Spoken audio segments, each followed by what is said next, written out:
Hey everyone, this is Lomi, and today I'm making a jacket for Rune. We'll hop right in with the left front piece and the left front facing. That's these two really pointy, angled pieces. We're going to begin by finishing the bottom and straight edge of the facing with a zigzag stitch. By the way, this pattern's up on my website and is free for personal use. There's a link to my pattern archive in the video description. While we're zigzagging, we might as well finish the other pieces that need it. That means both sleeves on the cuff end,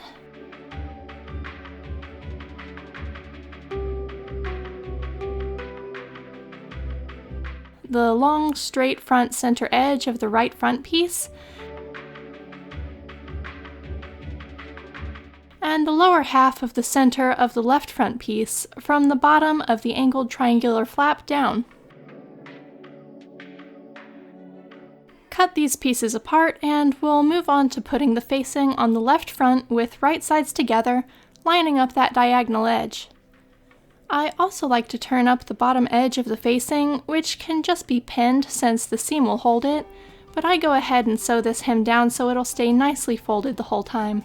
My thread didn't go the first time. That was weird.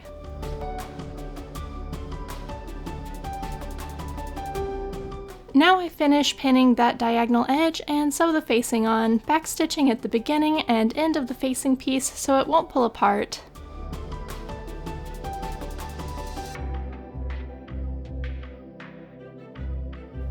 When we fold this to the inside, it makes a really nice finished flap there on the chest, and you'll notice it also turns the front edge in by about 1/4 inch, which is perfect for finishing the front edge. This coat is designed to not use a full lining, so it's less bulky layered over other clothing. I'm going to go ahead and sew this front edge since I have it pinned, but I'm not going to sew all the way up so that the facing would be completely sewn shut, because I'll need to finish the top edge when the collar goes in. But sewing this edge now keeps the facing exactly where I want it, so it won't be in the way while I'm sewing the rest of the garment.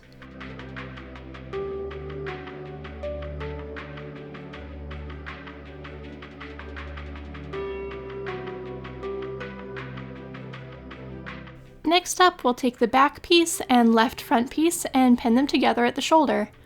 We'll pin the right front piece on the same way.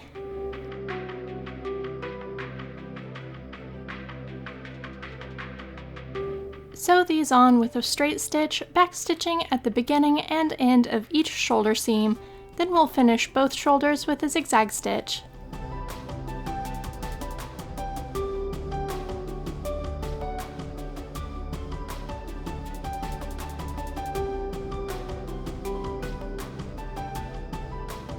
After all the threads are clipped, we'll put in the sleeves. Find the center point of the sleeve and pin it to the shoulder seam, right sides together. Then work your way outward around the curve until you get to the edge. Depending on what kind of fabric you're using and how cleanly you cut it, the sleeves might stretch and be a little wider than the sleeve opening, and that's okay. That's why we start in the middle, so the extra fabric will be distributed evenly to either side. It can be trimmed off later if it ends up being a lot. Because of how small these sleeves are, I recommend basting the seam before sewing because it's a little more flexible than having it pinned. I use quick and messy basting stitches to hold my sleeve in place, then sew it in by machine. But that's what works best for me. Your experience might be different, so experiment a little bit to find what works best for you. You may like to leave it pinned.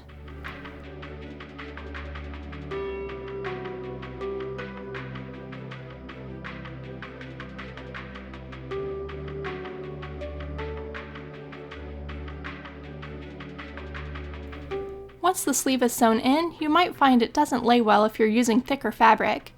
You can help it lay smoother by clipping into the seam allowance where the curves are really tight to take some of that pulling off. Then finish the shoulder seam with a zigzag stitch.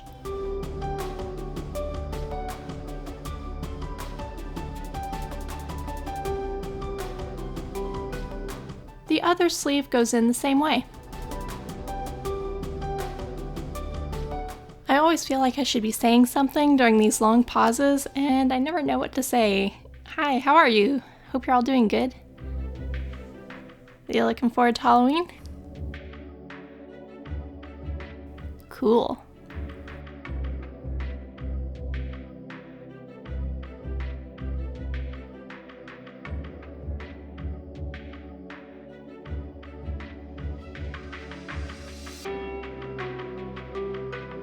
So next, we'll finish the ends of the sleeves by turning the zigzagged edge to the inside by 1/4 inch or so. Be sure to check your sides to make sure it's the same amount folded in from side to side, and also check against your other sleeve to make sure they'll be the same length before you sew.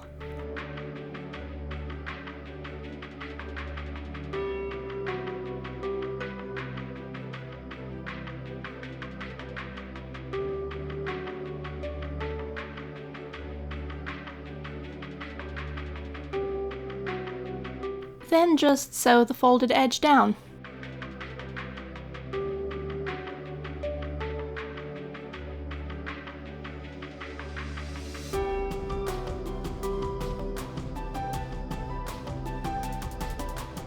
After both sleeves are hemmed, we can close the bottom edge of the sleeve and the side of the coat at the same time.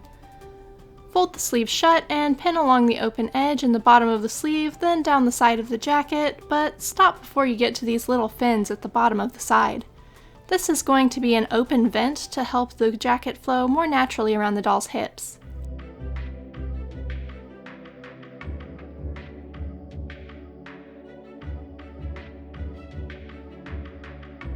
Pin both sleeves and sides shut, then starting at either the point in the side just above the little fin flaps, or at the end of the sleeve, start the seam, backstitch at the beginning to lock your stitches, then sew the side and sleeve closed, backstitching at the other end too.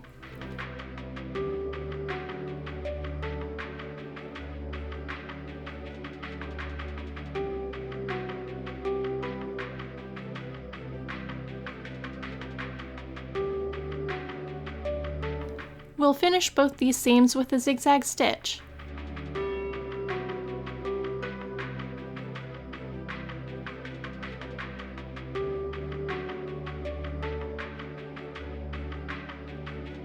At this point, I like to clip threads and turn the coat right side out, which makes progress a little easier from here forward.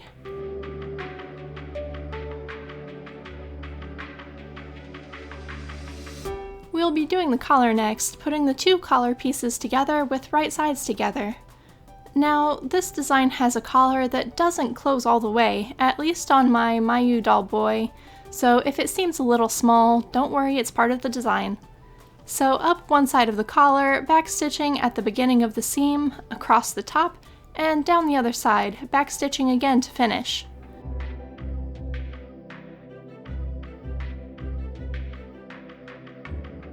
Clip the corners of the collar so it can be turned more easily, then turn it right side out and finger press to help it hold its shape. Corduroy finger presses really nicely.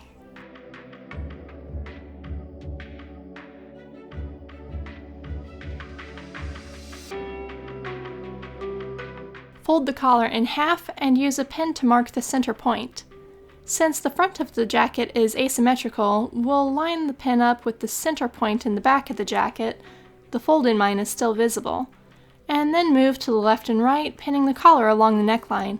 Remember, it won't reach all the way to the front edge of either the left or right front pieces, so wherever it ends is fine. Unlike most collars I do, since this one is an asymmetrical neckline, the collar gets sewn in the easy way. Just sewn in regularly, backstitching at the beginning and end, and then the edge finished with a zigzag. No fancy folding or hand stitching, which is good because I tried to baste the collar in place and my hands decided they have had enough for today. I'll just sew it by machine with the pins in place, no big deal. I've been working super hard lately trying to get the 4th book in my fantasy series edited, so I've had a lot of late nights and stressful days.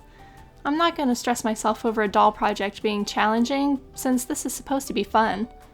Remember, it's always okay to cut corners and make substitutions in your personal projects if that's what it takes for you to still find them enjoyable. The hobby's for you, so don't pressure yourself. My collar ended up having a tiny fold where it has a bit of a pinched look. To smooth it out, I pick out a few stitches at that spot and wiggle the fold free.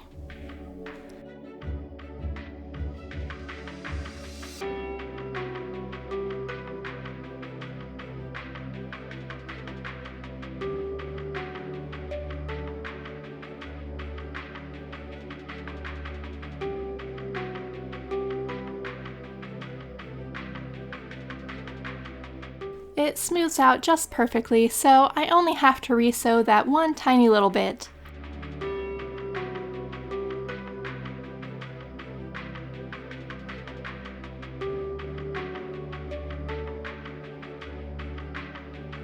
Once it's re-sewn, I do the zigzagging to finish the edge.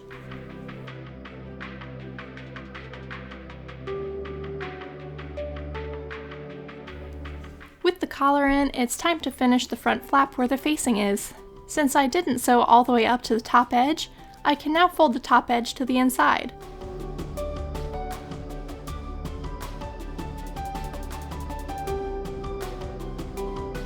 The right side front of the coat is still unfinished, but you'll see the top edge of the neckline folds inward naturally now that the collar is in. I like to let it fold that way so the top edge is nicely finished too.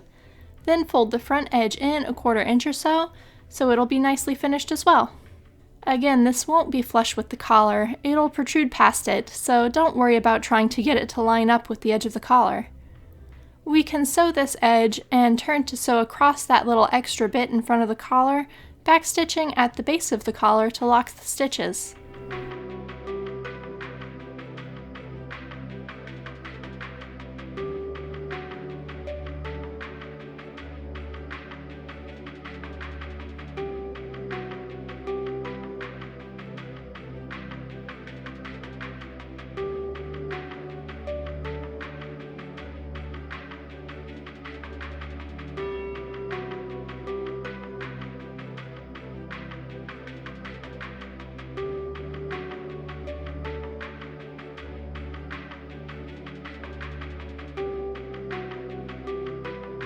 We're getting close. Next we'll finish the side vents. Grab those little fin flap things on the lower half of the open sides. They're wide enough that they can be folded over once, then folded again to make neat little rolled hems. Pin them all in place.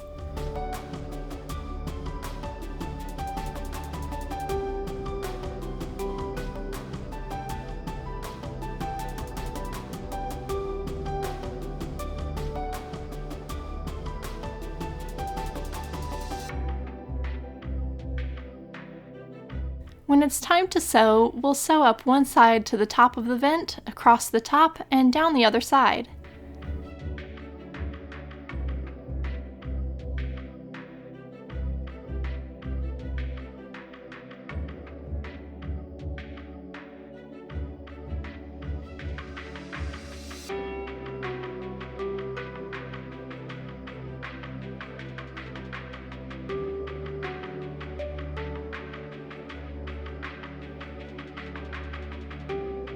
The last thing that needs to be done is finishing the bottom edge.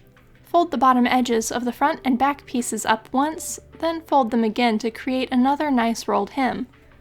Pin all the way across the bottom, make sure it'll be a uniform length, and make sure that your hem is straight before you sew. Otherwise, your jacket may end up looking a little crooked on the bottom edge.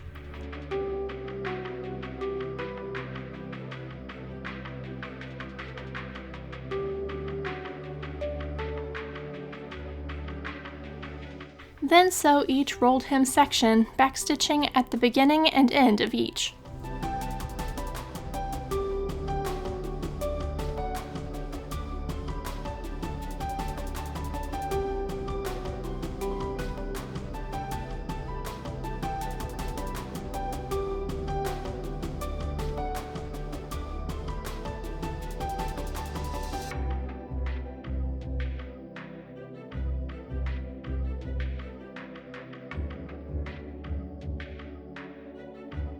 The garment's construction is now complete, and you can trim the last threads and add decoration if you want. I add some black trim and fake buttons, and then some snaps as closures, and this jacket is done.